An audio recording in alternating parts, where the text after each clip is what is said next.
kami nawawalan ng pag-asa na itong ating bansa ay pupunta sa walang direksyon. Alam namin, marami pang Pilipinong matutuwid ang puso. At tatayo sa katotohanan, hindi matatakot, hindi madadala ng pera, hindi madadala ng pananakot o pang-aapi.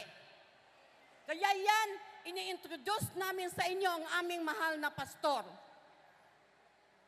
Itatapon man siya at itatapon sa putik, lilitaw at lilitaw pa rin ang kalinisan ng kanyang puso at ang intensyon niya sa ating bansa. Hindi kayang bilhin ang prinsipyo ng aming mahal na pastor. Yon ang masasabi ko sa inyo. Nandito tayo ngayon as one Filipino. I am not talking to you about religion.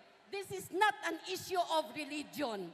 Ang issue ngayon dito ay tayo as nag-iisang Filipino race, ma-Muslim ka man, ma-Christian ka man, ma-Ilocano ka man, o man ang rasa mo, nandito tayo sa nag-iisang bansa.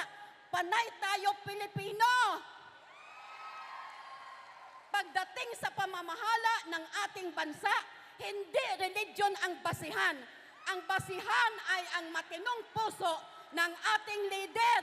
Galing man siya sa Muslim, galing man siya sa Ilocano, galing man siya sa Bisaya, basta't matino ang utak at puso, he can be a good leader. Mga kababayang Pilipino, matinong leader ang kailangan natin. We don't need politicians. We need leaders that will guide us towards progress and development.